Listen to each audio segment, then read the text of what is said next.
Welcome to this Jeremy Bamber and White House Farm podcast. This week we'll bring you campaign team members Yvonne and Philip Walker talking to Shaun Attwood and Matthew Steeples about Jeremy's case. This audio was originally broadcast on Shaun Attwood's YouTube channel on Monday the 27th of September 2021. He's now served 36 years in prison for a crime we believe he did not commit. There's an absolute formula to frame innocent people, and these 10 things, or most of them, come up time and time again. What we should remember is that when Julie first went to the police, she didn't say Jeremy had done this. She actually said, well, Jeremy had hired a hitman to do this. So when the police found that he had this cast iron alibi, they didn't go back to Julie and say, sorry, Julie, this is not quite working out in the way you say. In effect, they said, well, okay, well, not to worry, have another go. The fact that the initial assumption was that it was a murder-suicide. And one of the results of that is they just didn't do a lot of these tests.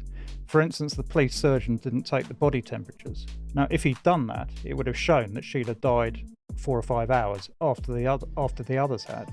And that would have been the end of the story. People's misconceptions of him are, he was arrogant and a womanizer and all this. That's just the media. We've got to make our voice heard. We've got to make Jeremy's voice heard, and we've got to let the world know that this is an innocent man who's 36 years of a stolen life, who still hasn't had the opportunity to grieve for his family, because from day one they knew Jeremy was innocent. And from 3:26, when Neville rang the police, they've known that Jeremy was innocent. So, 36 years down the line, they still know Jeremy is innocent.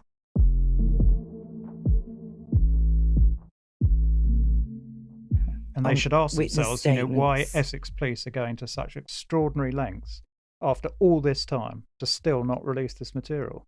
People don't act in that way except for a very good reason.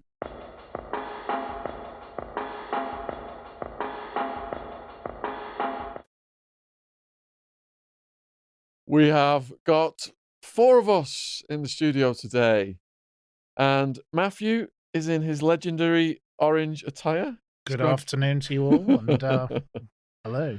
His videos have become some of the most watched and banned on the channel in recent months. No controversy there. But one of the very important subjects that he has been researching is the tragic case of Jeremy Bamber. He's now served 36 years in prison for a crime we believe he did not commit. Now, if you've watched the White House Farm murders on Netflix, originally on ITV, you may have formed your own opinion about this case. And my parents watched it before me, and they contacted me and they said he looks really guilty. That's what they felt after watching this. So I watched it with my knowledge of the justice system, and having wrote this book, Unmaking a Murderer, which details the 10 methods that law enforcement, prosecutors, detectives use to frame innocent people. So with my antennae up, watching the documentary, it was triggering all of these points. No physical evidence, get an emotional reaction from the jury, character assassination of the defendant. No physical evidence. They jump on things that are going to create emotional reactions from the audience, from the jury, from the public in the news stories they put out, and they contaminate the case. And once people are in that hyped up emotional state, looking at these, heinous crime scene photos, then they're willing to, can everybody get the stuff on silent? They're willing to convict anybody. In America, they say they would a grand jury would convict a ham sandwich. That's one of the sayings they have in America. So, many of you are familiar with Matthew Steeples of the Steeples Times. His links are going to be in the description box below the video. Do you just want to briefly introduce yourself, Matthew? Well, I'm the founder of a online publication that covers all sorts of different stories, but some of them are true crime stories. And one of them that became very interesting to me was the Jeremy Bamber case, because I'd had previous involvement with other cases involving the Essex police, and I found that the Essex police had a lot of problems with various ways they'd handled matters. And in this case, there are so many discrepancies that don't make sense, particularly if you focus on phone calls and the way police officers took evidence to their gardens and burnt it and things like that. And we've also got Yvonne and Philip from the Jeremy Bamber Innocence Campaign, and they're going to give you their official titles. Well, I'm the head of communications for the campaign. I deal with things such as political lobbying, approaching politicians to try and get them on board to help bring Jeremy's case even more high profile. So that's my main role in the campaign. And Yvonne? I'm Yvonne Hartley. I'm co-administrator of the Innocence Campaign. I also act as forensic liaison manager. So when we need forensics doing, I contact the relevant people we need. I also assist Jeremy with his research, and I have done for 11 years. So basically analysed all of the 375,000 case documents and currently assisting the legal team with the submissions and in the legal work that we're doing at the moment on the case. How long does it take to analyse 375,000 case documents? A long time. A long time. That is dedication. But that's only the tip of the iceberg. We understand that there are actually 4 million documents in total associated with the case. And you're not able to get access to a lot of those documents. The rest have not been disclosed, which is one of the major problems that has brought us to this point. Which politician decided that? Well, there are. I mean, I'm sure we'll talk on this in more detail later. But in terms of the disclosure, there are 3 court orders in place that have ordered Essex Police to produce all the material relevant to the case, and they've just refused to comply with those. Wow. And it seems extraordinary that they can appear to put themselves, in effect, above the law, that they can ignore the courts. The material that we've got now was produced after the last appeal, which was 2002. So these court orders were in place then. So the legal team, as it was then, thought that this wealth of material they got was the full disclosure they were supposed to get. But we didn't get that disclosed until 2011 because there was public interest immunity on a lot of it. So when the rules on that changed in 2011, we were then allowed that material. And it's the analysis of this material has then brought to light the other material that's missing. And there's more missing than what we've got. And where do you stand currently with Priti Patel, particularly? Because given she is a local MP to that area. As you say, she has some skin in this particular game, as they'd say in the US. She can't, as we understand it, interfere in the legal process. So should the CCRC refer Jeremy's case, as we saw in the Colin Pitchfork situation recently, she can't overrule any judgment they might make. But obviously she can set the mood music around any sort of appeal. So yes, we hope that she does the honourable thing and recuses herself from any part in the deliberations. So for people not familiar with this case then, could you just set the table and describe the nuts and bolts of what happened?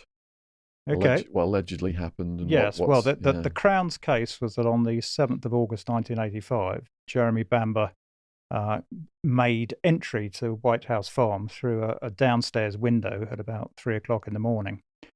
He then took a gun, a rifle, .22 rifle, that he left on the kitchen table, and then, having loaded the gun with ammunition he'd also left in the same place earlier that evening, he then killed 5 members of his family, his father Neville, his mother June, his sister Sheila, and her twin boys Nicholas and Daniel. And then, having done that, he exited from a kitchen window downstairs that he then banged from the outside to give the impression that it had been locked and that nobody had come into the house.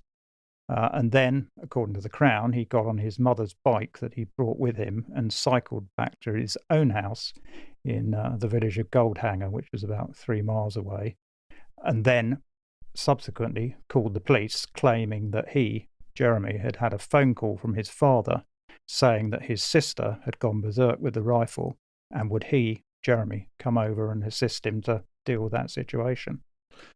And he served 36 years for this now. Yes. So on the documentary, it focuses on the sister's history of mental illness. And in the beginning, before other interested parties intercede, the cop, the head detective of that case, he's convinced that the sister has done it.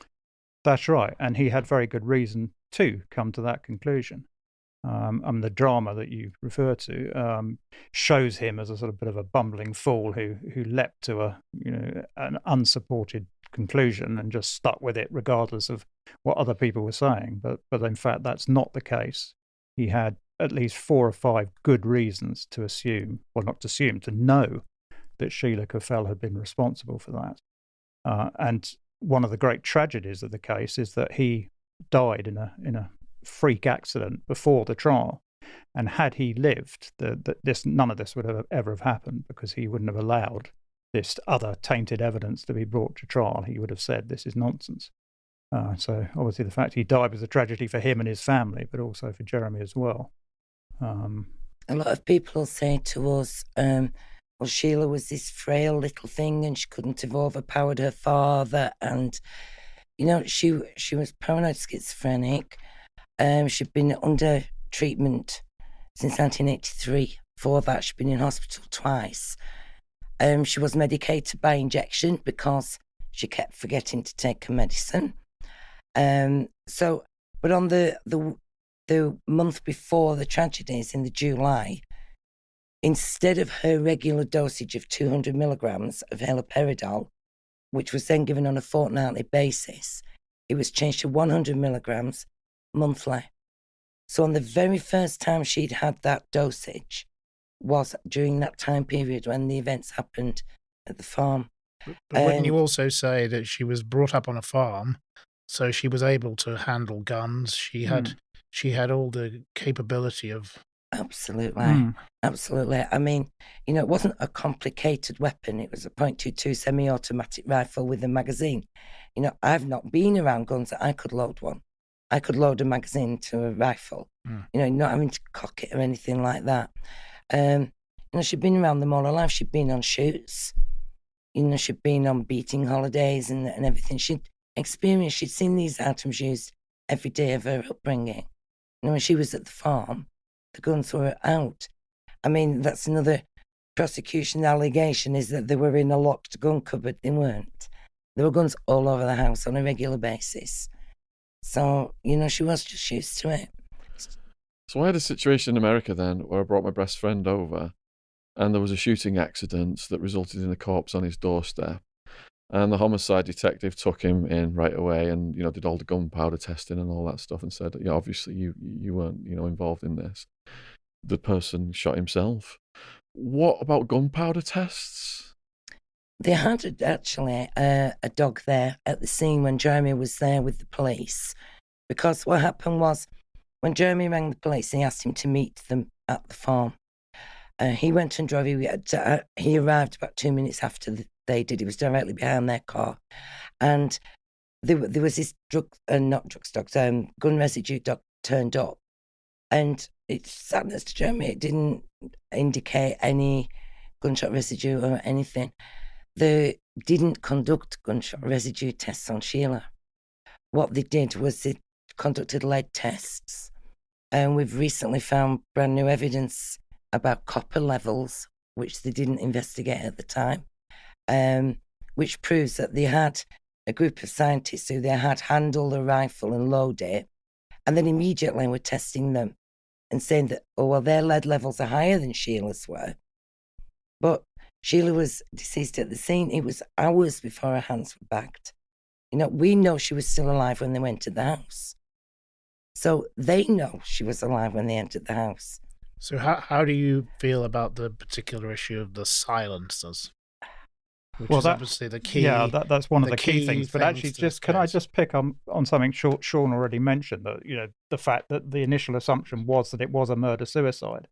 And one of the results of that is they just didn't do a lot of these tests. For instance, the police surgeon didn't take the body temperatures. Now, if he'd done that, it would have shown that Sheila died 4 or 5 hours after the others had, and that would have been the end of the story. But because they knew it's murder-suicide, they didn't feel it was necessary to do that. And that's one of the things that's bedeviled, Jeremy's position, because he can't say, well, look at the body temperature charts, because there aren't any. It's that the pathologist as well only commented on the gunshot injuries, and ever since that's been used as in detriment to Jeremy, because they've said, well, Sheila had no signs of defensive injuries on her. She actually did. But the pathologist at the time didn't note them because they weren't relevant. She'd taken her own life after killing the family. That's what he was told. All the evidence showed that. And so he didn't need to go into, every little mark or aspect or scratch or gouge or bruise. He didn't need to do that because it was a murder-suicide investigation. What was Jeremy like as a young man then? Did he have any history of violence or criminal records or mental illness? No, nothing at all. Could you paint a little bit of a picture of what his life was like? He grew up on White House Farm. He'd been adopted at a very young age, just months old, as was Sheila, who'd been adopted a couple of years earlier. And they had a pretty idyllic childhood. They grew up on a lovely farm in a nice part of the country. They both went to private schools, so that they both had a good education. Jeremy eventually left school at 16 because I think he just had enough of education by that time, and went off and did various things such as travelling to Australia and New Zealand to learn about farming techniques in those countries. So up to the point of the tragedy, he'd had a pretty ordinary life with nothing exceptional, certainly no criminal convictions. Well, the person I know who was at school with him always says, he was someone they brought home to their family. Well, yeah, home, very much so, yeah. The person concerned was, the mother was a famous writer, Oh, and right. they say, he was just a lovely boy that came back to see them, and they were very surprised when all of this happened. Well, yeah, I'm sure they were. He was very polite, well brought up. And, people's misconceptions of him are, he was arrogant and a womanizer and all this. That's just the media. That's just the media. The Jeremy I know is shy and, we've come to learn and how very do you well. particularly feel about the lady called Julie Mugford, who sold her story on the basis that, of a conviction? We see Julie Mugford was absolutely convinced that she was going to be Mrs. Bamber. She'd picked out, she wanted to live at Vaulty Manor. She was like, there was a lot of property, there was a lot of business interests. Jeremy was going to be very wealthy, he was already wealthy anyway in his own sort of, for his age group. And she wanted to be the future Mrs. Bamber. He wasn't unattractive, and a lot of women were attracted to him, and, she had Jeremy. And the relationship started going downhill before the tragedies. After the tragedy, she still stuck by Jeremy. She was still like, there was no marks on him, no nothing. She was still sleeping with him. She was still, this is, her future husband. And she even told people that they were engaged. They weren't, but she told people that they were. That was her dream. So when Jeremy ended the relationship, it only took a matter of days. And she was he told me he got a hitman. He told me this. He's been planning it a year. None of that before.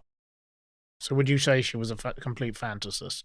She even admitted to the police, because she even admitted to the police that she once put a pillow over his head, just as Jeremy was breaking up with her, and tried to smother him, and said, if you're dead, no one else can have him.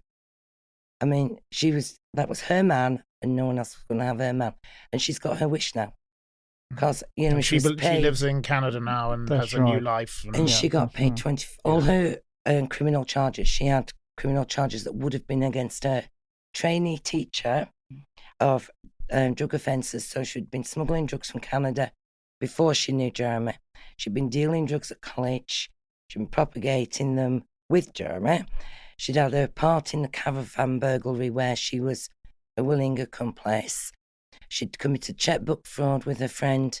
And that's another misconception, because at the trial it was put as though she committed a singular chequebook fraud.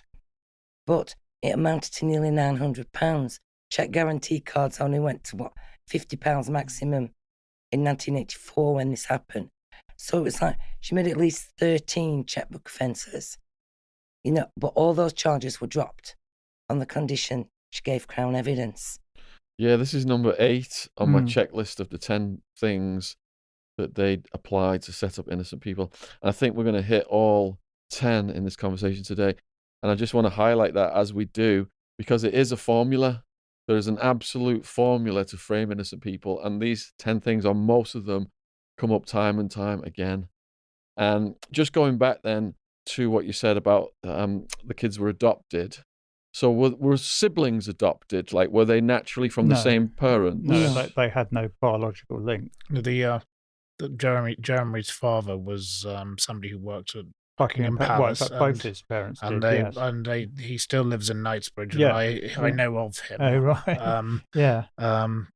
But obviously they have no contact. But he ultimately, he had an affair with a lady, I believe. That's right. And they were both married independently to other people, and ultimately they ended up married, and they've got other children.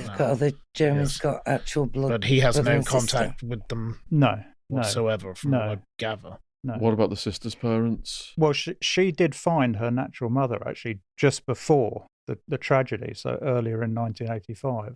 And they had a very emotional reunion. Her mother, ironically, given Julie Mugford's current whereabouts, she was from Canada as well. So her mother actually came over to the UK from Canada to meet Sheila. And they got on very, very well. And Sheila was really thrilled about this because it's something that had bothered her for some time. So that what a tragedy that she didn't, make a reunion with her and maybe rebuild her life in a better way. I think that partly contributed to what happened.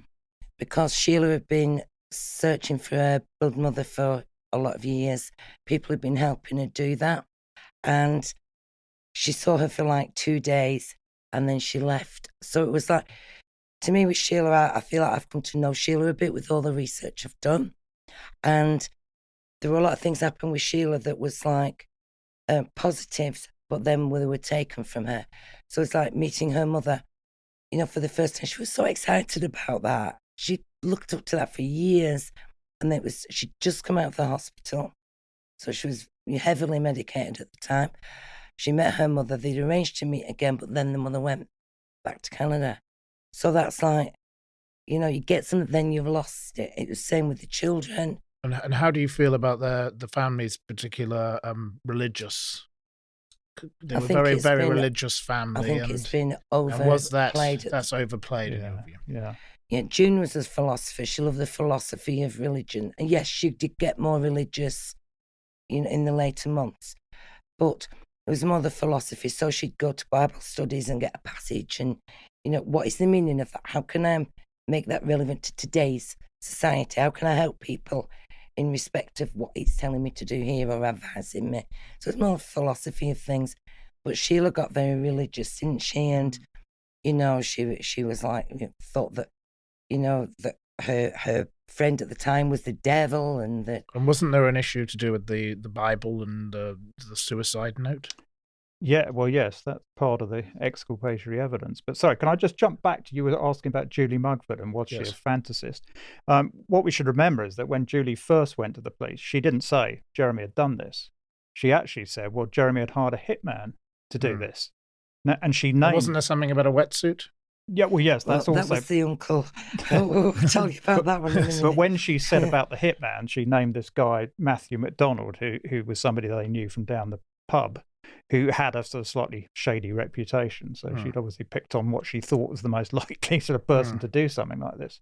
But fortunately for him, he had an absolutely cast iron alibi for the evening in question. Otherwise, he'd have been in serious trouble as well. So when the police found that he had this cast iron alibi, they didn't go back to Julie and say, sorry, Julie, this is not quite working out in the way you say. In effect, they said, well, okay, well, not to worry, have another go. But actually, they still used that hitman evidence at the trial. Yeah, I mean, extraordinary. So they told the jury, Julie said Jeremy hired a hitman. And it's like, They knew that was a lie. And where was the financial trail to that hit? Well, yes, exactly. There was. That is There was none. You know, like any of these cases that I That's look right. at, Follow where the is the money. fight? Yeah, Follow the yeah, money, money, and yeah. you always end up with the truth. Yeah, because she said Exactly. she said that Jeremy had paid him £2,000, but as you say, there was no evidence of that at all. But as well, bringing the financial things into it, Julie was also promised reward money of £25,000 if Jeremy was convicted for her Who story did that with come? the News Who of the did World. that come? The News of the The World. News of the World. And then at that On time, the day of the verdict, she was there in a hotel room with 2 of the police officers, waiting for and the the News verdict. of the World. And the News of the World. And we should remember that's it's a lot of money now, but in 1986 she bought a 3-bedroom flat in London with that. So you think what that would be worth now, and that sort of gives you the context of how much life-changing money that was for her. Who got Jeremy's inheritance? The relatives. Was it that one that was like the other one? The one was it a cousin that was like kind of like suspected and then started to like go against him? Well, there were several because once Jeremy came under suspicion, the relatives jumped on the situation very quickly. And in fact, the first thing they did, they actually disinherited him from his maternal grandmother's estate, which would have been the case even if he'd been found innocent, because she was 95 at the time and in poor health and in a sort of home being looked after. And they implied to her that Jeremy had also been killed in the tragedy, because they just said to her, well, the boys have been killed as well. And then Robert, the uncle, Robert Boutflower, persuaded her to change her will to take out the in issue clause, which means that because the grandmother Mabel's 2 daughters, June, Jeremy's mother, and Pam, his aunt, would have inherited jointly, but because June was killed in the tragedy, it would have then gone down to Jeremy. But by removing this in issue clause, it meant it wouldn't, and they all would have gone to Robert's wife, Pamela. So in effect, they deprived him of half his grandmother's inheritance even before the trial had started. So that set the pattern for what happened after. I think that started actually the day after, because on the 8th of August, so the tragedies were on the 7th. On the 8th, I mean, they were like, vroom, at Jeremy's cottage. They weren't missing a trick. So they were there, every word. I mean, there was no privacy to his police statement. They were there, sat, taking notes. And it's like, really, on the same day, he was asked for his mother's engagement and wedding ring and a painting. And he said, absolutely not, no. The day after, he had to go, the accountant, who was the executor of the estate, said, look, we've wages to pay. We're in the middle of a harvest. Didn't he have to go to an auction house, Sotheby's or Christie's? Oh, that was later. I'll tell you about that. Right. But it was like the day after, so he had to go because they'd wages to pay, they'd farm workers, they'd responsibilities. So the accountant took Jeremy to the solicitors to arrange that a manager be put in place for the farm so that could continue. And in the meantime, till everything was sorted out. Well, it was at that meeting that they found out that the relatives were getting £100 and £250, and that was the cousins. That was it. Nothing else, no properties, land, houses, money, assets, nothing. But one of the houses that the uncle particularly lived in was owned by the grandmother, and he paid just a nominal amount of rent on that. And so, I mean, we're very fortunate because we've got statements that they never thought we'd ever get, because we've got draft copies, we've got notes, we've got what they made at the time, what they never thought for a moment we'd get. And on it'll say, oh, can't say that. And it's like, gone looking round the handbags. I mean, June and Sheila had been dead for hours, looking in the handbags for any money, looking in Neville's pockets. Dad took £400 from Neville's wallet. Yeah, and it's really, thank goodness they made the notes, because then we know the evidence, but after Jeremy's conviction, they inherited all of Neville and June's estate. Which was quite considerable. So very if you could explain what very that considerable. was, I think and for instance, just one of the assets was the caravan park. And how many acres was the farm? I'm not sure. Multiple acres. About 350, I think. Yeah, it? and there's different businesses attached. I mean, we've done videos on just how comprehensive the assets were, because there was land, there was building, there was farm, there was businesses, there was shares in other businesses. Yeah. Exactly. It was absolutely huge. Did the jury know about these financial interests? Well, or was that shielded from them? Then they was told that Jeremy had committed these acts because he was greedy and couldn't wait for the inheritance. But the jury actually questioned the credibility of the uncle, Robert, and said, if Jeremy was convicted and locked away for a lot of years, who would inherit the estate? Would it be his uncle and family? and would this give him a reason to lie? And would this give him motive to lie? So, obviously, the prosecution was, you need to answer this, because the jury are waiting for this answer. His own response was he was a wealthy man in his own right, but he didn't tell them was that he'd already inherited, his wife had already inherited in July, Mabel Speakman's estate. So the June and Neville's estate and Sheila's estate went to Mabel's estate, and then she died in February and her estate went solely to Pamela in the July, but the jury weren't told that. So no, in essence, that fact was hidden from them. So do you think that false evidence was used or planted? That's one of the things I've got on my checklist. Going back to what Matthew mentioned earlier about the two silencers, I mean, the silencer is obviously one of the key things. Yes, very much so. Well, we should start our answer by saying that we know the silencer wasn't used at all. We've had extensive studies done by eminent pathologists in the US who've looked at the wounds, examined all the physical evidence, and are quite categorical that wasn't there a test involving a pig? Well, yes. Well, in fact, I remember watching the program. Indeed. About that was Mark Williams Thomas program in 2011, and you can find that on YouTube. And in that, Philip Boyce, who's our ballistics expert, demonstrates very clearly with a pig carcass the difference between a shot fired with the moderator and without. And you can see by comparing the one without to the crime scene photos that it's obvious that a moderator wasn't used. However, because this is such a key part of the Crown's case, we have to sort of deal with it. And what they said, in essence, was that there was a single moderator that was found with a small amount of blood on the end that belonged to Sheila Caffell, and paint scratchings on it that had come from a struggle in the kitchen between Jeremy and his father during the course of the shooting. Now, what we found now is that, in fact, there were two moderators. The police found one on the day of the tragedy, the 7th of August, and the relatives, who pop up again, found another one on the 10th of August, which they then handed in to the police. Now, there was some blood on one of these, and a blood grouping was done, and it did match Sheila Caffell's. But what the jury weren't told, that it also matched exactly Robert Boutflower's, the key prosecution witness.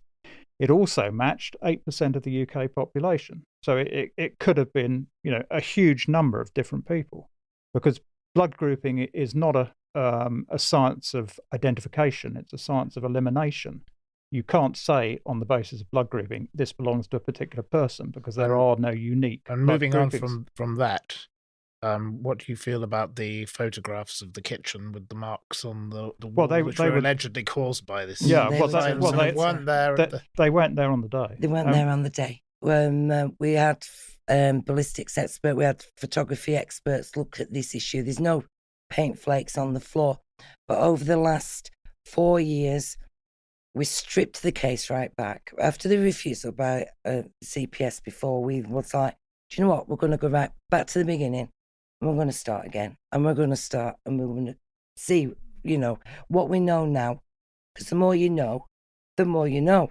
So it's easier to find the things. So we went back to the beginning.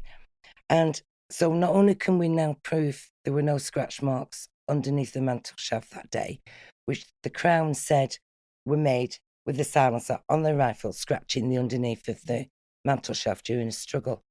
We can now prove, not only with photographic evidence, but by forensic analysis of the spoken word of police officers, that there was no paint. Scientific documents we've got that now unravel there was no paint on the end of the silencer that day. The only time that became relevant was when Jeremy was arrested and released without charge on the 13th of August. when that happened, then all of a sudden, there's now paint on the end of this silencer. There's now scratches photographed underneath the mantel shelf. We know who did it. It's in the submissions and it's also in a complete police complaint we have active at the moment. So it's also a case of which silencer. Well, well, we actually know which silencer. The blood was on the one that was given the reference SBJ1, which was named after the officer who found it, Stanley Brian Jones. The other one was DB. No. Oh, was it the other way around? Sorry. The blood was on the silencer that they called DB1. DB1, sorry. Which they got from the relatives. And the paint was on the silencer reference SBJ1. And was there a hair as well?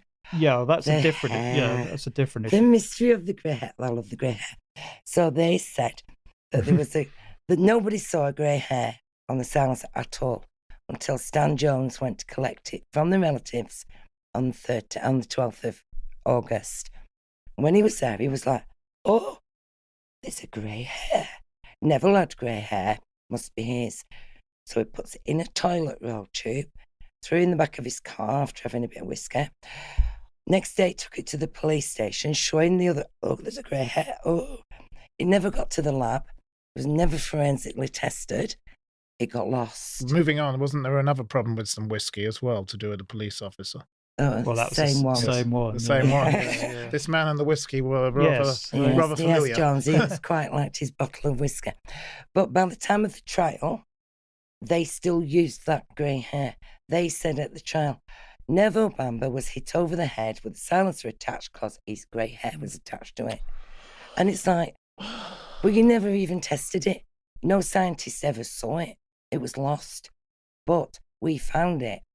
It's about 4 years ago we found that grey hair. Oh, my goodness. So they have an action. Puzzle of the grey hair. The mystery of it. But it's so relevant because the jury should never have been raised in evidence. But it was used to support the prosecution theory, and it never should have been. But we found that grey hair. D.S. Jones, again, had sellotaped it to the police action. Now, we've got a photocopy of that. We haven't got the actual action. So we've said, give us that grey hair. We'll go and DNA test it, and we'll prove it didn't come from Neville Bamber at all, because it's not related. But the jury are painted so much misinformation that, it's like a spiral effect. That one leads on to another, and they're like, oh, and they begin to believe it. And, it's the jury aren't scientifically, they're not there to say, oh, well, wait a minute, you said that they're there based on the evidence that they're presented with. And if the evidence they're presented with is fabrication and misinterpretation and downright lies by people, Could you detail some of the other evidence that was disappeared? Yes. Hold on, can I just complete the point about the two silencers? So you had these two silencers, and the key thing is that the blood was in one, and the paint eventually found its way after the tragedy onto the other one. Now, they thought these were two incriminating bits of evidence in themselves, but we believe that because they didn't think a jury would accept that two moderators had been used during the course of the shootings, because there's no reason why they should have been, they were very simple devices, they conflated the two together and said that both the paint and the blood had come from what had been on one single moderator. And it was that basic sleight of hand that was at the centre of the Crown's case. And it's why they've spent hundreds of thousands of pounds of public money trying to stop disclosure of the documents that would show that that's in the midst happened. of somebody who is going mad berserk with a gun, as they say, they wouldn't be changing silences. Well, exactly. You wouldn't have time to do this because you were dealing with the father who probably could handle himself. Yeah, exactly. And if you were killing all these other people, then some of them would have fought back. Yes. But it also played to the Crown's advantage because they said that Sheila couldn't have reached the trigger with the silencer attached. Now, they only said that one was found in the cupboard by the relatives. So they never explained the other one. They will deny the second one exists, but they can't anymore because we've got all the evidence. But they said that Sheila couldn't have reached the trigger with the silencer attached. It was her blood in it, So therefore, she was murdered. But moving back to what I was about to ask you about, the other evidence that was taken away by police officers to their gardens and burnt, and all sorts of other things that happened. Yes. Can you detail some of that? Well, they burnt a lot of the evidence on the day itself. As the drama showed, they put a big pit in the garden and put a lot of the bloodied carpets and other items in there, because at that time they still thought it was a murder-suicide, so they didn't think any of it would be relevant. The business about police taking documents to their homes was a bit later, but because a lot of the evidence we knew existed because we had references to it, it turns out that the senior investigating officer had taken home and had mysteriously disappeared. So you've covered then another one of these in the last 10 minutes or so, which is pay expert witnesses to lie.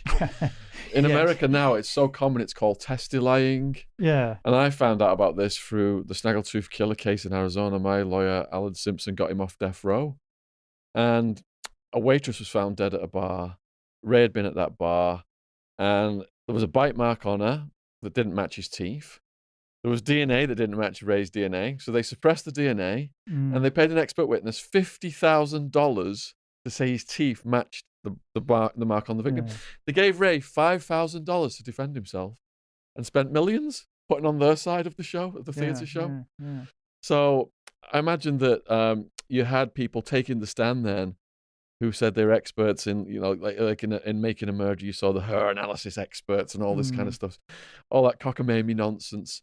Was that happening in this case? To a degree. I mean, the forensic people were more manipulated than actually lying themselves. For instance, going back to the two moderators, the scientist that found the paint on the end of one of the moderators at the trial was shown that moderator. So he could truthfully say, well, yes, I looked at this moderator, I found paint on it, blah, blah, blah. The person who found the blood in the other one was given the other one. Again, it was a sleight of hand at trial that brought the whole thing to a head. And they, again, could truthfully say, well, yes, I did find blood on in this moderator. But this isn't just speculative, what we're saying. We've got actual documented facts. We've managed to put together the chain of evidence, and the chain of custody for each exhibit. So, it took a long time because it's very complex, because they've made it complex. So it's like, well, we'll hide this and we'll merge this with that, but serious of analysis and, looking underneath what their guff is like the truth. So, some scientists, we know that one particular scientist examined both silencers. We can prove it. We can prove they were there on different days. We can prove, that the paint was not there until it was examined on the 25th of September. And also, with regard to the silencer, wasn't the length of the gun as a result of it an issue also? Well, because the way that Sheila. Well, yeah, the whole of their case rested on the fact that the moderator was on, because if it was, then her arms went long enough to pull the trigger to commit suicide. That was the essence of what they were sort of saying. So the length of the gun was obviously key. But as we know, there was no moderator on the gun. But in 2002, we had DNA evidence and what was put before the Court of Appeal proving Sheila's DNA was not in the silencer. That of an unknown male was. Guess whose DNA they didn't take? Uncle Roberts. So I was going to say then, if the justice system is supposed to be about the truth, what motivates the prosecution and the detective to employ this sleight of hand and plant false evidence and, get experts to lie? What is the motivation behind it? Is it like, well, we think he did it, so we're just going to frame him because the end justifies the means? Is that the mindset? No, what's the psychology behind it? They made, well, first of all, the senior police officer who was put in charge of the investigation eventually was very good friends with the relatives who were persistent. They were 64 times in a month. They were on the police doorstep ringing the phone. We need with the chief constable. We need this. We need that. Go and investigate this, that and the other. And the one that they put in place, Ainsley, eventually went to work for the relatives on the caravan park. I know, you couldn't make this stuff up. Really, could you? So he became their head of security. He became the head of security when he retired from the police. Didn't show that on White House Farm Murders, did it? Come on. And again, it's, Essex Police. This is how the Essex Police seem to deal with them. But they made mistakes. Yes. Because we now know that they shot Sheila. Yes, this is the other sort of curveball that people may not be aware of. You know that Sheila was found, or at least at trial it was said truthfully that she'd been found with 2 bullet wounds. But when she was first found, she only had 1. And What? And we have 6 different statements from police officers, the police surgeon, that show at that point she only had 1 wound. The coroner's officer. So what we believed happened, they ran a firearms training exercise after the tragedy had happened. And we have written records that this is what happened. And the gun accidentally discharged during the course of that training exercise, which is how the second wound came about. But at trial, again, they didn't say this because it was very prejudicial to Jeremy, so it helped their case. So the whole thing was slightly surreal. They were talking about a wound that Jeremy had supposedly created that they knew very well had actually been done by one of their officers. And wasn't there supposedly some movement of some bodies within the building? Because when they originally went into the house, Sheila was in the kitchen. She was lying in front of the Aga alongside her father. And one of the police officers who looked through the window before the raid said there is a female body in the kitchen. And there is another report saying there are 2 bodies in the kitchen, 1 male and 1 female. So what we believe is that after they'd broken in, and it took them about 20 seconds to actually get into the house because the back door was very solid, it was locked. So it took about 5 or 6 blows from a sledgehammer to actually get into the house. And we believe that during that period, either Sheila had been asleep or was sort of slightly comatose because she hadn't slept for a good while. She ran upstairs, up the main staircase, took the rifle from the window where several police officers had seen it, went into the main bedroom, which was next to where the rifle had been in the window, and committed suicide with the 1 shot. So moving on, the movement of the window, that's very key to your... Well, that's one of the things. If that rifle, which was seen by 2 different officers that we know of, and we believe that a lot more saw it, but that was in undisclosed statements, then there is no argument. Jeremy is innocent of at least shooting Sheila, because that rifle was the only weapon upstairs. It was found subsequently on her body. And if it had been seen at 7 o'clock by one officer and at 7:40 by another, when Jeremy was standing outside surrounded by dozens of police officers, then the only possible explanation is that Sheila took it from the window and used it to commit suicide. There is no other explanation. I'm still flabbergasted by what you said earlier. How does a weapons training exercise happen at a crime scene? Well, Essex Police's tactical firearms unit had only been formed, I think, relatively recently before the tragedy. So they had a lot of people they wanted to train to become part of it. So I suppose, looking at it cynically, it was an ideal situation to give them a view of how crimes of this type play out. I mean, the disturbance of the scene is they deny ever disturbing the scene. It's plain as the nose on your face when you look at the photographs and they're like, we moved 2 stools. It's like, so did you open that window? And who moved that chair? And who shut that door? And there's so much been moved on the crime scene. But then they later blame Jeremy for it.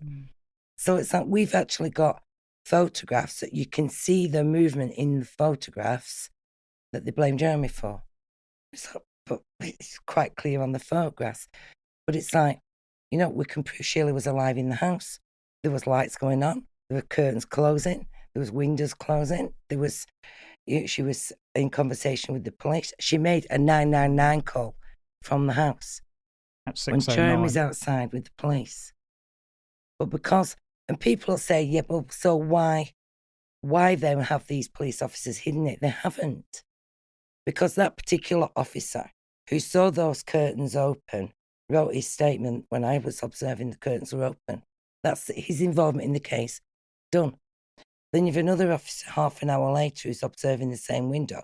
Those windows are closed. He writes his statements, his observations. That's his case. Done. So it's only bringing all that together. It's only the senior officers who've gone, you know what, we'll hide that one and we'll move that one and we'll change that log. And we can prove the logs were rewritten. So we've got logs missing. I think we've got 3 more here from the formula covered. Conceal other suspects. So the focus was moved from the sister. Yes. Coerce false confessions. So the ex-girlfriend gladly gave false confessions. Yeah. And then trigger emotional reaction. So I imagine at trial, they really focused on the goriness of the crimes as opposed to the lack of any evidence against Jeremy. They showed the jury, which one of my experts have said there is not a chance they should have done this. They showed the jury pictures of the children with shaved heads and the bullet injuries. That's how they do it. They shouldn't have done that. That's how they get the most extreme emotional reaction out of somebody. You don't do that. Show them at the scene, because that's the crime scene photographs. The jury have a right to see the scene of crime. They don't have a right to see children on a pathology table with their head shaved, because that's just unethical. It's disrespectful to the children. It's disrespectful to their family. It's just awful. And so they get and it's got that emotional pull. I mean, the women. But the whole case has become very emotional, and that's why we've ended up with this life means life tariff. But I mean, there's so many aspects to Jeremy's case. I mean, we can undermine everything that the Crown said. So it's like the windows. They said he slipped the catch on the bathroom window, slid it up, got in that way, killed everybody, got out the kitchen window. Well, we can prove, if they'd have shown the jury the correct photographs from the crime scene, the photograph they showed them was from an angle. So it's the perspective, makes the catch look at an angle. From head on, that catch is full. They didn't tell the jury that the bottom of that window had one of the old-fashioned horizontal latches that went onto a peg that was secure on its latch. Well, the officers in the house said all the latches secure. That was secure. You can see it on the crime scene photographs. I would imagine the house would have been quite secure anyway, because they were wealthy people who also had guns in their house. Yes, exactly. But it's like, if there's no way in and there's no way out, then the person who committed the crime is in the house. We can prove he didn't get in. So White House Farm admitted that as well, because they just showed the dodgy window, didn't they? Yeah. Well, a great example of how they distorted the facts is how they showed Stan Jones, who they made out to be the hero of the scenario, because he kept going and insisted that Jeremy was guilty. He was one of the people that we got the statement from, saying that Sheila only had one shot initially. And one of the key scenes in the drama was him seeing her with two shots and saying, "Oh, this Bamber bloke must be guilty because she'd been shot twice." But that was completely against what actually happened, where he saw her with just one shot. And in his own words, he went back to the farm with the pathologist Venesis next day. And in his own words, he said, "I was astonished to be told that she'd been shot twice." Do you think they just gave her a second shot then, just to seal the case? No, I think it was accidental. I mean, she was dead. So you think they could be that corrupt? No, I think she was dead. We should make clear she was dead at that point. She had committed suicide, so they didn't kill her, but they shot her corpse. Could you address another key issue, which is the telephone calls? I think that's a very key. The telephone calls, I think, are the key thing to this whole matter. Key, because it's Jeremy's alibi. It's like hard and fast. Jeremy was telephoned by his father at approximately 3:15 in the morning, saying his sister's gone crazy. She's got hold of one of the guns. You need to help. Jeremy was undecided. He was like, "I'll ring him back," because the phone went dead. Tried to ring his dad back. The phone was engaged. Couldn't get through. Tried several times. Rang Julie. What should I do? Because Neville and June were very, very private. He was a magistrate. He wouldn't have wanted a fuss. If it could, they might have got there and they might have been all sat around the table having a cup of tea, everything sorted out. So Jeremy was a bit undecided. Right, I'm going to ring the police. So at 3:36, Jeremy's call is logged on the police logs. So at 3:26, when Jeremy couldn't get back through to his father because Neville was on the phone to the police. So we've got both the police logs. We've got Neville's call, which talks about his daughter, aged 27, going berserk. She got hold of one of my guns, and his phone number, his address, 3:26. We've got Jeremy's call, 3:36, his address, his phone number. My dad's rung. My sister's gone crazy. We need help. And they've merged those two logs together, but we've got now fresh evidence. We can prove that cars were dispatched to the scene prior to Jeremy's phone call. Wow. We can prove that at 3:30, one of the officers received a radio call to say, we've had this incident, you need to be going to Whitehouse Farm. And then at 3:37, he was contacted again on the telephone to say, have you dispatched it? You need to be going. It took a long time to find it, but we found it. So we've got even more sort of confirmation that there were 2 calls. The information on the calls is completely different. Now, as it's police will tell you, oh, well, that's just because, this police officer is relaying it to this other police officer, it's his interpretation of how he's written it. But later you mentioned there was a phone call at something 6 o'clock or something. Yeah, that was that was Sheila. Yes, so there are quite a few different phone calls. Yeah, but going back to the original ones, I mean, the key point, as you implied, is that at trial they said there was only 1 call. They denied that Neville had phoned the police himself, and in fact they said that Jeremy had never received a call from his father either. So they again, it was this 2 into 1 that seems to be a recurrent theme in the case, that they merged the 2 calls and said there was just 1 by Jeremy and that Neville had never made a call. But now we have this incontrovertible evidence that he had. And the reason that's important, because if they were 10 minutes apart, which the logs say they were, the police accept that Jeremy was at Goldhanger at his house when he made his call. And originally we think they tried to engineer it that they could say he'd made both calls, that he'd phoned from Whitehouse Farm pretending he was Neville and then got home and made the call from his house to give himself an alibi. But that didn't stand up because they tried. No matter how they tried, they could not get from Whitehouse Farm to Goldhanger within 10 minutes. And that's why eventually they had to just hide Neville's call and say, well, there was only 1. Jeremy called at 3:36. If he gets exonerated based on this evidence, would he have a claim to get his estate back? Yeah, probably, yes. I mean, it would go back to the status quo ante. But how much of it is actually left? Well, a lot. Yes, because... For instance, we were looking at the accounts for the caravan park recently, and that caravan park alone is probably worth about 15 million, and half of that is due to him. So we're talking quite large sums here. It's not bits of it have been sold off? Or... Well, I think the odd bit of land was sold off, but the caravan park has gone from strength to strength and is a very substantial business now, just on its own. I mean, that's irrelevant. Yeah, it's irrelevant to Jeremy. It's life now, isn't it? Yes. Time. You know, it's like 36 years of his life has been stolen. And, you know, we want to rectify that. We want to make sure the courts rectify that. We want the public to hear the truth. I mean, there's so much evidence. You know, we want people to appreciate that this still does happen. You know, it doesn't just happen with the Birmingham 6 and everything. This still goes on. Happened here in Guildford. There are hundreds of men and women in jail for crimes they did not commit.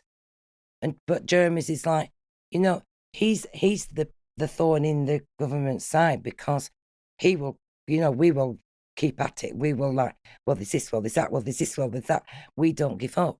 Whereas a lot of people, can you imagine how disheartening it is to like, you're trying, you do your best and they won't give you the paperwork. They won't let you have access to things. And eventually a lot of people just give up. You have quite a few high-profile supporters. Could you name a few of them? Peter Tatchell has been very supportive, particularly on the disclosure the Baroness. side. Yes, but the Conservative MP. Yes, Andrew Hunter, who was Conservative MP for Basingstoke, Jenny Jones, Baroness Jones, who very kindly asked some very pertinent questions in the House of Lords on our behalf. So yes, we do have some very high-profile people. But disclosure is really at the heart of all this, as it is with most miscarriages of justice. And in the US, and obviously you, Shaun, have a lot of experience of the US system, they got the Brady violation, where, as I understand it, if any exculpatory evidence is withheld from a trial, it automatically becomes a mistrial. But over here, you know, despite the fact we founded the common law, that is not the way things work. And you look at all these cases, the Birmingham 6, the Guildford 4 or whatever, and disclosure or lack of it is at the heart of that. And it's the same with Jeremy. Next thing on this list is to neutralise honest witnesses. So did people come out and say things in favour of Jeremy who were neutralised from Yes. the court proceedings. Yeah, well, for instance, the 609 emergency call that Sheila made, it was taken by an officer called Nicholas Milbank. He made a statement to that effect, but it just disappeared. And we only found out about this by chance in that the 2002 investigation that was built around Jeremy's appeal in that year came across a reference to this. And they put it in their report saying, well, there appears to have been a 999 call, which could only have been made by Sheila at that time.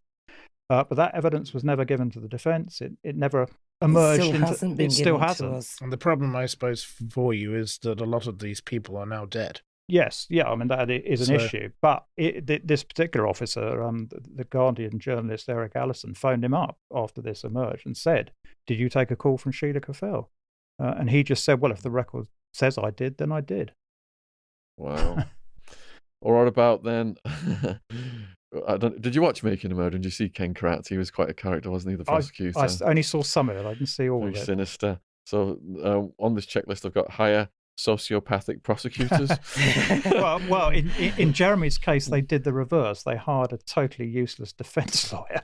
Oh, yeah, we've got here, ensure that the public defender works for the prosecution. Yeah, well, Jeremy's defence was done by Jeffrey Mm. Rivlin, who's now a judge, actually. So we don't want to be too harsh on him in case I ever find myself up in front of him. But no, he was very, from our research and from our analysis, so for instance, P.S. Buse, who saw the movement in the window, he didn't ask the other officer about it, he only asked one.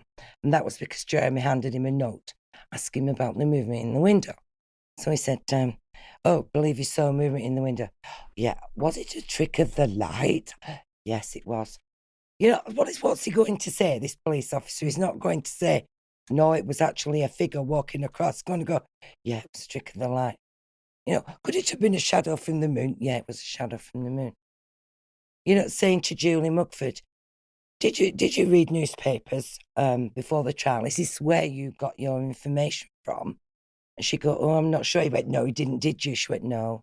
And it's like, well, just give her the answers then. But he didn't mention key, as we mentioned earlier, the fact that blood grouping matched Robert Boutflowers as well.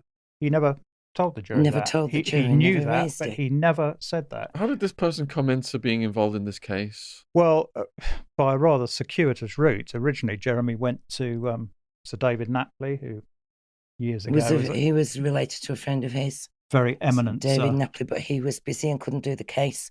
And so he referred it through his officers, Kingsley Napley, and that's how his defence team came from there. I see. But so it was two things. The fact he didn't make the best use of the material he had, but also, to be fair to him, the fact that he didn't have the majority of the material that was relevant because it hadn't been disclosed. And at those times, things like that were harder to get access to anyway, because phone records were not like phone records are today. Yes, exactly. Yeah, you don't have a digital trail like you do now. I think as well, it's like with the scratch marks, he didn't have any evidence at trial to counteract what the police were saying.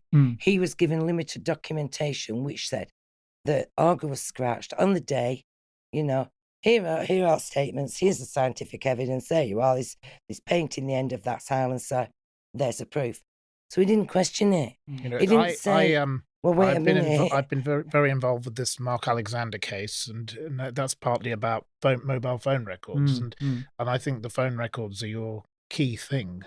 Yeah, because Rivlin didn't know that's what second call. If you want to, he couldn't raise it.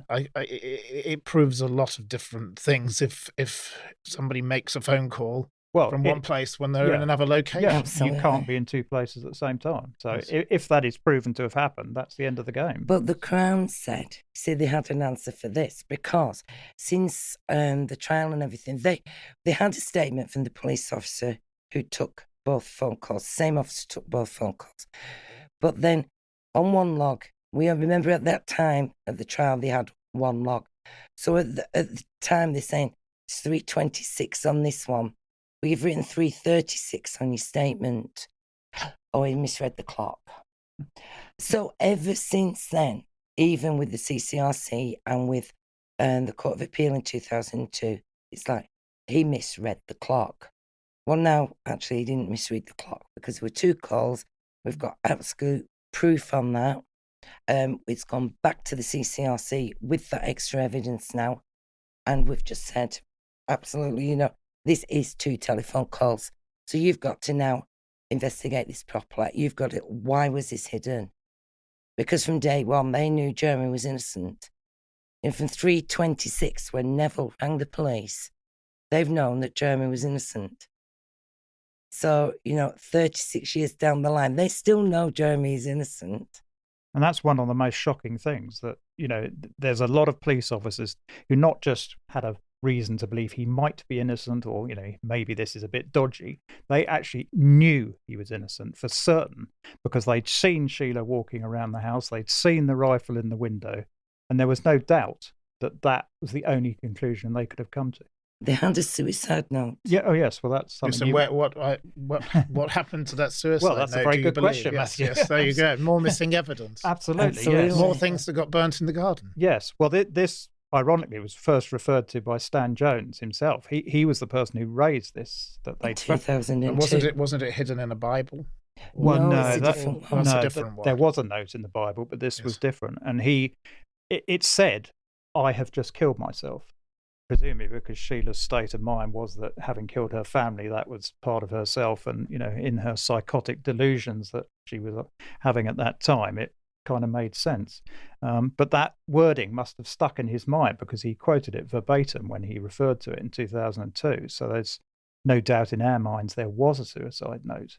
And in fact, the police had never denied there was a suicide note. Never denied it. But they've produced a couple of other things they claim with the suicide note, which were actually just child scribbling on bits of paper. And where is he now? Sorry, Stan Jones? No, he's died. No, he's Yeah, died. he died a few years ago. But it was his colleague who ended up becoming the head of security. Yes, Yeah, Ainsley. yes. Mr. Ainsley's fit and well, and hope he stays that way. I'd love to see him in the dock. No yes. doubt he's got his lawyer on speed dial, we'd imagine, at the moment, we hope. So if this gets reversed, are a lot of people's careers on the line who come up with this fake narrative? Yes, I mean, Ainsley, particularly the head of forensics, Cook, who is also still alive, Julie Mugford, because it is absolutely certain that should he be exonerated, she lied. Because she was making these she said he was saying this stuff way, way before their relationship ended, at a time when she claimed he was trying to marry her. So there's no... If she'd been saying this nearer to the time of the tragedy, she could conceivably say, well, he was trying to get rid of me, so he was saying, I shot all my family.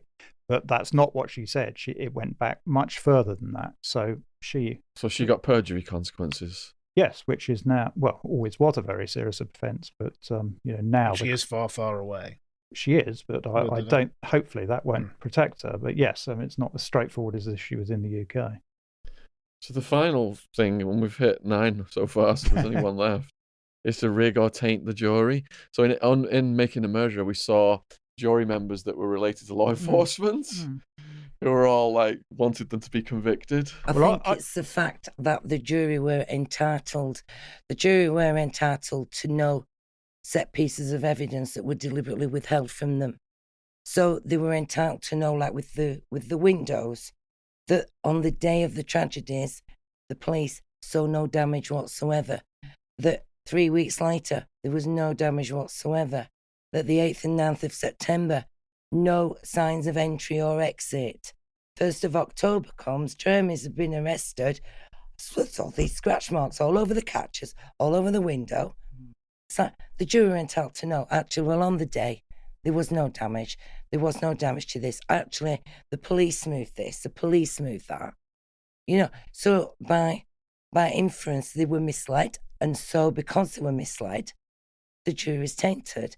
If they'd have known that one of the beneficiaries' blood group matched Sheila's blood group and weren't told at trial that blood comes from Sheila and Sheila only, nobody else, her on her own, then would they have had that? They should have known. They should have been told. They should have been told that how the house was locked and bolted. They should have been told there was a 999 call, that there was 2 calls made to the police. They should have been told ambulances weren't called till after Sheila rang the police at 6:09. I mean, they're at the scene all morning from 10 to 4, and not a single ambulance is called out. There's 77 police officers at that scene, and nobody thinks to call the the ambulances out till after a 999 call's made from the house. So after all of this, how do you feel? Jeremy was portrayed as being this greedy person who went on holiday and went to Sotheby's and sold Spending items. money. He was a bit like the Menendez brothers, another case that I'm very interested in, portrayed to be such a terrible person. I can explain the Sotheby's. We have statements from the gentleman at from Sotheby's representative. And what had happened was Basil Cock, who was the executor of the estate, there was a lot of valuable items in the farm. And he was worried, as Jeremy was worried, that, things were being filtered out of the house within hours. As soon as the relatives got in there. And he didn't want to go in the house, from what I recall. So no, he didn't go in for a few. So that's how they days. were able to take things. Yeah. Well, they were going on the premise, they were going to clean up. And he actually gave them the keys. But ironically, in their words, they were looking for clues. But so they were not only taking the money, but they were taking jewellery. And we've got their statements where they're going, "Oh, didn't know Granny Bamber's jewellery were here, right? We'll put that in the drawer." So they were taking all these things. Now, there was a lot of antiques in the house. So the executor, not Jeremy, the executor of the estate, who was also Neville's accountant, called Sotheby's in because he wanted to put some of this stuff, not just to get it valued, but to put it into protection. And we have statements from the gentleman involved from Sotheby's, Mr. Stancliffe, who says, I was asked to go to value these items. I took them for safekeeping because there was concerns about the family pilfering. And that's in written witness statements, but that's not told to the jury. But there's one other variant on your last point. You were saying about tainting the jury. In Jeremy's case, it was actually the judge that was tainted because he was so biased in favour of the prosecution as to really steer that. He basically told the jury to convict him. For instance, on the blood evidence, their final question they came back with is, please could you review the blood evidence? Now, Justice Drake, who was the judge at the trial, knew that the sample matched Robert Boutflowers again. And ironically, the prosecution counsel, Anthony Arledge, actually said, isn't it fair that we ask Robert Boutflower to account for this fact? And the judge just said, no, it isn't. It's already been dealt with. So when the jury came back and said, please summarise this blood evidence, he told them, this blood is Sheila's and Sheila's alone. And 17 minutes later, they came back with a guilty verdict. So he was very much part of the problem. And that's difficult if you've got the person who presiding over the proceedings is leaning one particular way very strongly. It's very hard, even without all the evidence that the defence didn't have, to make a difference. Was there just one trial, or was there multiple? No, just one. And what was Jeremy's demeanour, and how has he been over the years? Well, clearly at the time he was utterly shocked because he, like most of us, had faith in the British justice system, but it let him down considerably. So, how old was he when he got convicted? 24. Grief. So yeah, he spent 60% of his life in jail. But he's so resilient and hardworking and absolutely dedicated to proving his innocence. He knows he's innocent, and he will not stop. He will work as much as he can work to prove his innocence. But I think it's taking the pressure off him a little bit, having us, because we're assisting him. And how many people do you have in your group? The very sort of heart of the group is 5 of us, and the campaign team is 5. But then that, as it expands wider because it's like a lot of supporters, patrons, and we have our Facebook supporters who are absolutely amazing, and we have meetings and they all come and we give them as much information as we can as to, we can't tell them everything. We don't, there's certain evidence we can't disclose yet because it's that we're at such a critical time. I don't want to be sat here giving Essex Police anything that they can go, oh, right, well, we better go and try and find something to counter this. I'm not going to give them the pleasure of that. So, but also we have a lot of forensic experts who we can draw on who very kindly do the work pro bono, for which we obviously are extremely grateful. So there is quite a wide circle of people who There's are a one, and then there are championing legal this cause. teams and Yes, who again work. And though you might not particularly like the program, Yeah, the program drew interest to the case. Interestingly, And probably for you, yeah. you probably got people who were skeptical of what was said in that program. Well, you can see that in our Facebook membership numbers. They've more than doubled since the program was shown. So yes, it has. Probably as a result of that we thought, we can't keep letting television documentaries, the media, the newspapers, authors write what they want, and we're only a little group, and it's like we need to make a voice out there that's even stronger. So we want to make more people listen. So that's why we decided, right, we're going to do these meetings. So if every month we're going to put podcasts out, so we've recently in March when the submissions went into the CCRC, we thought, right, we'll tie that in, and we'll go through each piece of evidence and we'll tell you everything about it. And you can make your decision whether you believe us, but everything's taken from case material. So we'll give you that evidence and you judge for yourself then what you think. So that's what we've been doing, isn't it? Yeah. For the last... And that has had some effect because, there has been a very good Channel 5 programme. Was it Crimes That Shook Britain that was shown it was 5 or 6 years ago, but they updated it specifically using some of the new evidence we had. And that attracted a lot of attention as well. So in the Menendez case, it was TikTok that the young people started sharing this. And hundreds of millions of people have now seen this.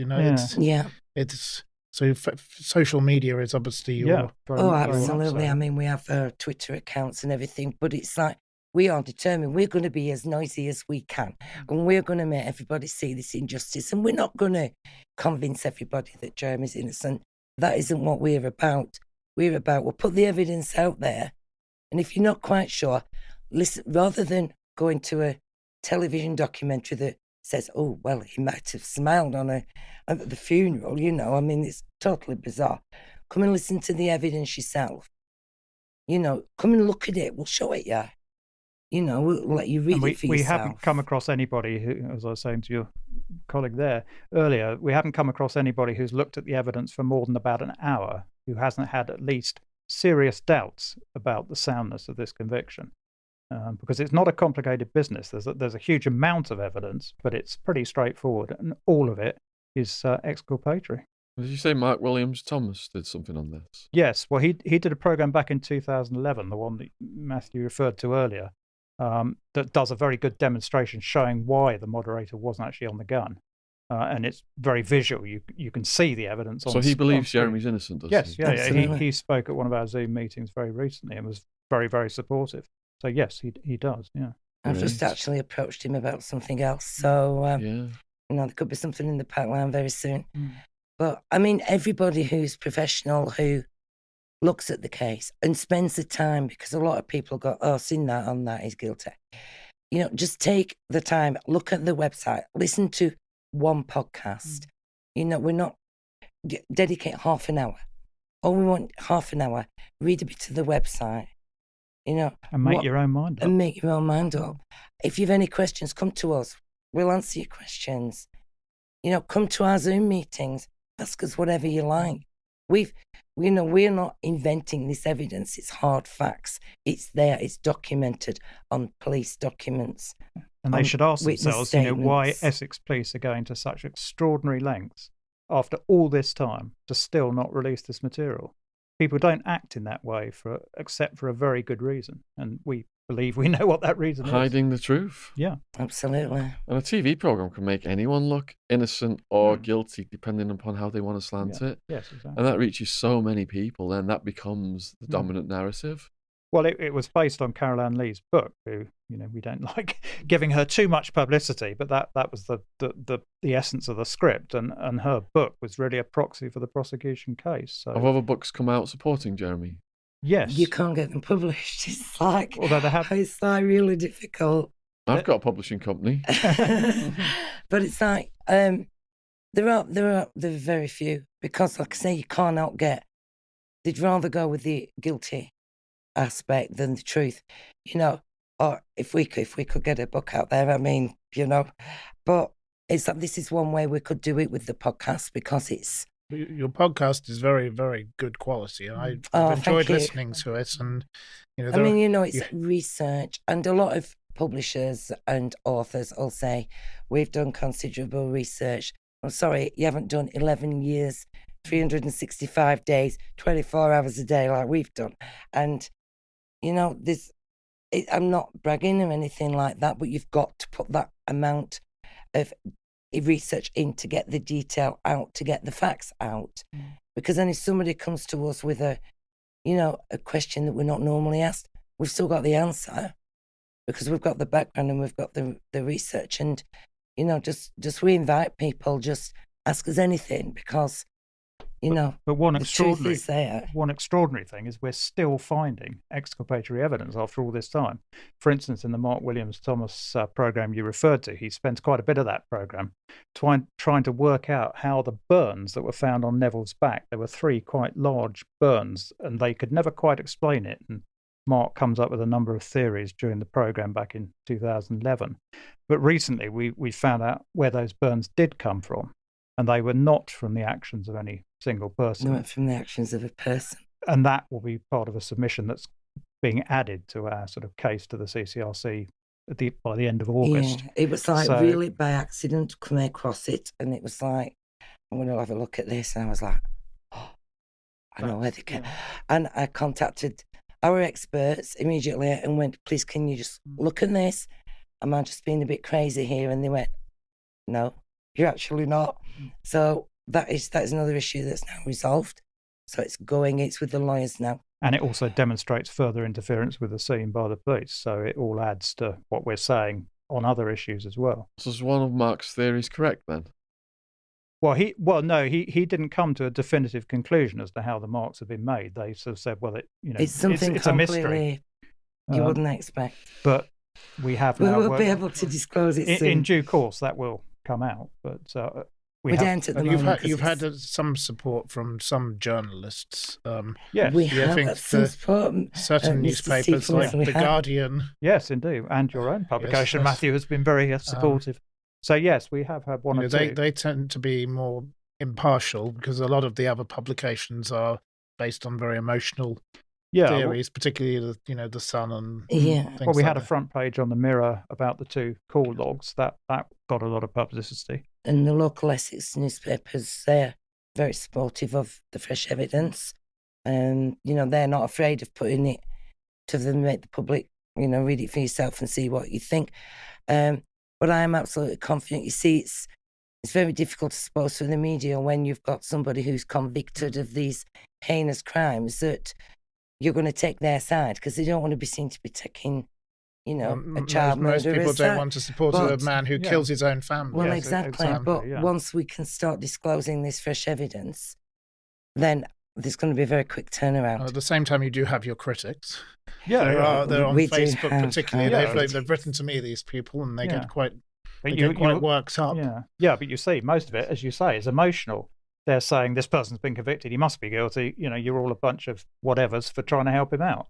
But they don't look at the evidence, which is what they should be focusing on. Have you thought of writing a book, Yvonne? Often. Have you? Well, you pretty much already have. So. Pretty much already have on the podcast. But yeah. Well, no, I mean, I couldn't tell you how many millions and millions of words I've written on Jeremy's case, but yeah. But the other thing is when we find all this exculpatory evidence, there's only one avenue you can go down to making the best use of it, and that is the CCRC. So it's not like we found the answer to the to the burns on Neville's back and we phone up a hotline and say, oh, we found this, and they say, oh yeah, that's great, we'll let him go. That's only the beginning of the process. You've then got to put it all into submissions, get the lawyers to sort of approve it, then put it into the CCRC. They've got to then refer it to the Court of Appeal. And finally, the Court of Appeal have got to agree that you have a good point that overturns the conviction. You now seem to have a new lawyer. The latest lawyer seems to be very vocal. Very, very, very good. So we are confident, but it's a very long process. And we're very lucky because the legal team will work with us. So, because we understand the issues inside out, back to front and upside down, for them to have our help is good for them because it's giving them, they're not having to research anything. They absolutely trust us, and it's like, here's the document we've made on this. There's the supporting material. You check through it now, and that's what they do. And that's how we've done it for the last few years, and it really works. And a lot of legal teams won't work with campaign teams, but they do, and we're really grateful for that because it's been able to advance the case a lot more and a lot sort of harder than it would have been. Do you know what I mean? There's a lot more substance to it, isn't there? So could you explain, because we've got a lot of international viewers, what is the CCRC and who are they comprised of? Well, it's the Criminal Cases Review Commission. After a series of high-profile miscarriages of justice back several decades that Matt's alluded to earlier, the Birmingham 6 and the Guildford 4, this new mechanism was created. Parliament set up the body called the CCRC to review criminal cases where there was a question mark over the soundness of the conviction. And they have very wide powers to subpoena, in effect, information from the police, from forensic service, or whoever they want to. So the issue of disclosure doesn't apply to them because they have the powers to get round any roadblocks in that regard that we can't get round. And what they're meant to do is to get all the relevant material, look at it, review it, and if they think that a particular conviction is unsound, then they refer it back to the Court of Appeal, who, if the Court of Appeal agree, will then overturn or quash or say that the conviction is unsound, in which case the person is then freed. But that is the only mechanism that you can use in this country. So there is no alternative other than to putting your case through the CCRC. So how many people at the CCRC would be looking at Jeremy's case? Well, there are two layers, really. There are caseworkers who look at the real detail of it, so that they will be the ones that would go and get the extra disclosure. Hopefully we'll go to Essex Police and say, right, give us all the call logs that you have after all these years, and look at them and say, well, there were 2 calls. If they consider that the material justifies a referral, then they go to the upper layer of the CCRC, which are the commissioners who are appointed, I think, is it on a 5-year tenure? Yeah. And they sort of review the thing in the round. And if they agree that there is substance to what's being said, then they will recommend that it's forwarded to the Court of Appeal. So it's a 2-stage process. And do they have a history of making fair decisions? No. Well, their history, No. their history is somewhat checkered. To be fair to them, they have referred Jeremy's case before in 2002, but because of the DNA evidence and their bizarre interpretation of it, they turned the appeal down. So it is possible you can get the CCRC to recommend it's referred, but then get knocked back by the Court of Appeal. It's very difficult to get the CCRC to do a referral. However, lately... So he's had 1 referral so far, but that failed. That was because they said even though Sheila's DNA was not in the silencer, so that should have been it, shouldn't it? No. Just because it wasn't in there doesn't mean her blood never had been. Yeah, bizarre sort of reasoning. So we lost the appeal. Alice in Wonderland. Yes, very much. Exactly. I mean, Well, it's a lottery, isn't it? Yeah, very much so. I mean, it's a risk of who you get at that place. Yes. But it was What we had for that's why breakfast. this time it was a big decision to make that decision. Do we go with one huge, really strong piece of all the silencer evidence and leave it at that? Or do we go with 2? Or do we go with 3? What shall we do? We went with a lot. It's like they go, have it all. There's 8 issues, but each issue might have 12, 13, 14 grounds of appeal within that issue. So it's like, they are. We've set it up. Everything is ultra referenced. So it's easy. We've led them by the hand. So it's like, this is what we're saying. This is why it's important. That's the evidence, this paragraph. You read it. There's a full document. So it's up to them. But I am absolutely convinced not only will we get a referral, but that this information is so strong that Jeremy will when get do you his think freedom. you will get some progress? We're 6 months in now with the CCRC. The submissions were made on the 10th of March. So I'm hopeful shortly. And I honestly don't think there are some of the issues that the CPS could contest because there's no way out for them. Because if it is referred to the Court of Appeal, it's up to the CPS, the Crown Prosecution Service, which is the prosecuting authority. They have to bring a case. Yes. Yeah, whether they choose to contest it. And if they choose not to, then the Court of Appeal has to sort of rubber stamp it because there's no counter-argument. So if it's referred, we hope that the CPS won't contest it, but that remains to be seen. But in the past, it's like, because you've got to go with fresh evidence. You can't go with an issue that's gone before the Criminal Case Review Commission before, unless you've something new to add to it. So you have to have something new. So what we've done this time is like the judgments from before, or their decisions from before, where they go, we haven't accepted this because of ABC. Well, we've gone, all right then, well, you wouldn't accept it because of ABC. Now we've got this new evidence that not only proves ABC, but proves XYZ as well. So take it away and have a look. So I'm really confident. But back to your original sort of point, how fair are they in reviewing these things?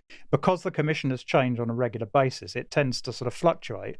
But lately, they have been very good. They've referred some very high-profile cases, for instance, the post office case, which involved hundreds of wrongfully convicted defendants. So they've been much more proactive and much more likely to take a fair and balanced view of the case on its merits, which is all we need. What's life like inside for Jeremy? Has he been up and down the security levels? And, for people who are convicted of harming women and kids, the prisoners sometimes attack those people. Does he have problems inside?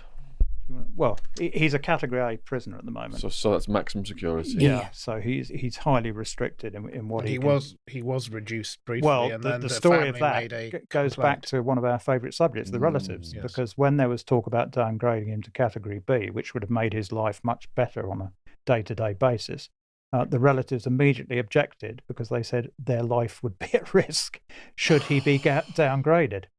And, the Home Office, for political reasons, just agreed with them and kept him at Category A. So he's still in with the worst of the worst, and it's a pretty grim regime. It's like, we've recently done a podcast about Jeremy's security status, and it's an issue he challenges every year. We have prison lawyers, and every year, he passes all the prison tests and everything with such a low score. He's scoring lower than the guards and everything, so it's ridiculously low score. So we challenge it every year. Every year it's turned down for one reason or another, not because of any violence or anything. He helps other people learn. I mean, obviously the COVID's had restrictions, but, he helps people learn to read and write. He's very receptive to the other people, isn't he, to the other men. But he keeps himself to himself a lot because he's working on his case. So for 36 years he's been in the highest security levels. But it's a very violent... About 6 months, I can't imagine that the effect on someone's mind. Well, you talk about people being institutionalized. We've all seen Shawshank Redemption. Yeah, absolutely. And but it's people don't realise. I mean, we didn't realise until recently because he didn't tell us. But it's like the regime even through the night. It's like, so Jeremy has no privacy whatsoever. Every letter is read. Every phone call is monitored. Everything is recorded. Visits are like you've a guard there. We do the purple visits at the moment. There's a guard there. Nothing private whatsoever. Every night, every hour, the lights on, the hatch is open, slammed shut. So we didn't even realise that till recently because he protects us from his day-to-day life because he knows, he doesn't want people seeing that aspect of it. And, we don't talk about in prison conditions and things like that because that's not what we're about. We're about putting the evidence of Jeremy's innocence and making sure that regime that he's under is going to finish soon, and that they're all going to stop. But he hasn't had a decent night's, full night's sleep for 36 years, which... How does he pass the time? Well, he works. I mean, there is the opportunity to work in the prison at times. Obviously, during COVID, there wasn't. Do you know what his job is? Yeah, he works in a sorting office for DHL. So it's slave labour. It's fairly mundane stuff. Within the gets prison, him out of his cell, and gives him contact with other people. Yeah, and isn't he quite into exercise? Yeah, he does an awful lot of. Yeah, he goes to the gym a lot. But also another aspect of it is just a very violent environment. for instance, whatever, 8 or 9 years ago, he was at the telephone and, behind him, someone came up and just slashed him across the neck. And it missed his carotid artery by millimetres. And he was very lucky to survive that. And you can see he's got a big 10-inch scar down his neck. So when you're living under those conditions, it obviously puts a huge mental strain on somebody. Wow. Particularly, well, even more so when you're innocent and you know that you shouldn't be there. Has he written his life story? He's actually a very good writer, and he's written stuff for our meetings. And he writes things for our meetings, and obviously he gets a lot of posts, and he writes, but he's very supportive to people. So they can get people writing to Jeremy with like their personal problems, and Jeremy will write them a letter back, and it's just generous that way, isn't he? But he gets hundreds of letters because he's obviously so sort of high profile, and he tries to reply to them all, however sort of strange they might be. But should we put his mailing address below the video? Because I know like mail is gold, isn't it? Yeah, that would be lovely. Thank you. As well as all because it's good to know, because it's such an anxious time for everybody at the moment, but particularly Jeremy, because we're not under that regime. We can go out, we can do what we like. This is to us his shot. We've got to do this because this is his chance of freedom, and I'm fully confident. But for him to know that there's people who are supporting him, who are fighting for him, who are making a voice and making themselves heard, and that means a lot to him, because we get contacted by a lot of people, and we're like, write to Jeremy, let him know what you've said to me. Let him know how much you support him, because it's that gives you the drive and the determination that, and Jeremy will say, I'm not just doing this for me, I'm doing this for you lot and my supporters and my friends, and, so it puts the focus off him in his head onto others, and he likes to be there for others. It's such an oppressive environment, and when you get that mail, it's like the highlight of the day for some people to read, have that communication, that bridge to the outside world. Yeah, very much so. Because, for instance, to illustrate how long he's been in there, he's never used a mobile phone. He's never held a mobile phone. Now, to us, sitting around here, that just seems absolutely... Never would have had email. Yeah, bizarre. Absolutely. So, the world in his mind is stuck in 1985, because that's when he first went on remand. So it's going to be quite an adjustment for him once he gets out, but I'm sure he'll... I think it's important to say as well, because some people think because we have Twitter accounts and Facebook accounts that's Jeremy. It isn't Jeremy. It's the campaign and supporters who are running the Twitter accounts and the Facebooks. So. And all those links will be in the description box below this video if you want to support them.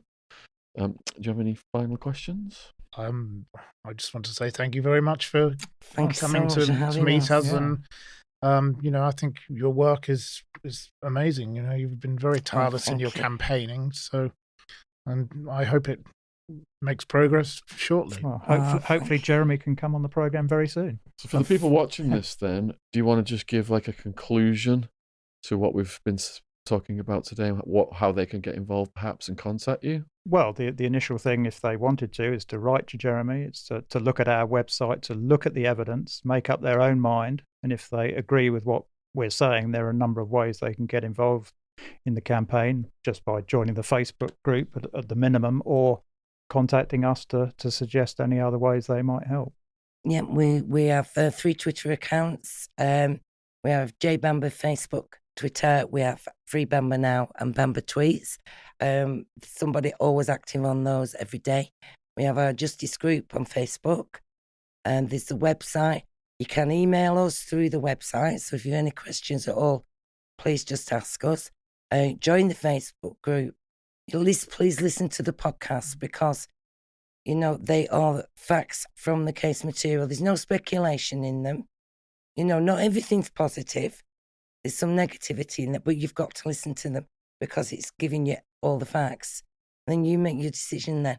But just on the behalf of Jeremy and the campaign, I want to thank you so much for giving us this opportunity, because we've got to make our voice heard. We've got to make Jeremy's voice heard, and we've got to let the world know that this is an innocent man who's 36 years of a stolen life, who still hasn't had the opportunity to grieve for his family, because he's even been denied that opportunity. And, you know, we will not stop. We will keep fighting until the day Jeremy walks free. And we just appreciate that you've given us this time and an opportunity to be able to you know, make people aware. But as I say, and we're happy to come back anytime as the case progresses and we get to the day of justice, but it will happen. Well, Yvonne, Philip, and Matthew, it's an honour to have all you guys on to detail this case, because miscarriages of justice are close to my heart. When I saw, you know, going through the American legal system and just saw the corruption and how people on death row are innocent, and yet they know and they hide the evidence and they execute these guys just before the governor's up for re-election just to get more votes, to show that he's been tough on crime. There's this cycle. And there's bigger psychopaths in the justice system than there are in the prison system. But I say with Jeremy's case, because he was convicted on a 25-year tariff, then he was changed to a whole life sentence. So Jeremy is living a living death penalty. So, you know, he knows he's on a death sentence, but they're not going to execute him that way. They're executing him by keeping him incarcerated and away from freedom and liberty and his justice. And we've got to correct that. And I'm convinced he's innocent. All 10 things in this book were repeated today, just like they were recently in the Luke Mitchell case. So if you are interested in Miscarriages of Justice podcasts, we did cover the Luke Mitchell case a few months ago. So please let us know in the comments what you thought about this case today. All the links are down there in the description box if you want to join the movement. I urge you to do so. 36 years.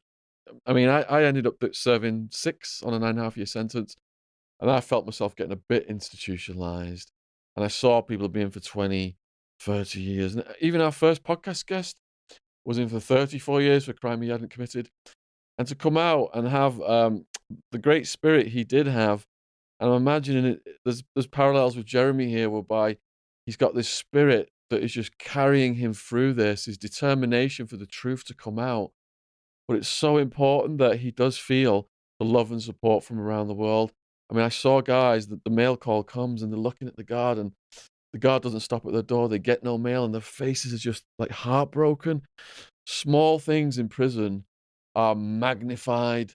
So we are going to put Jeremy's mailing address in the description box, as well as all of the links from today. So if you are inclined to send Jeremy a letter, mail is absolute gold for prisoners. So we appreciate all your love and support from around the world. Appreciate you guys coming in again. Thanks to Joe and James for coming and filming and recording the audio today.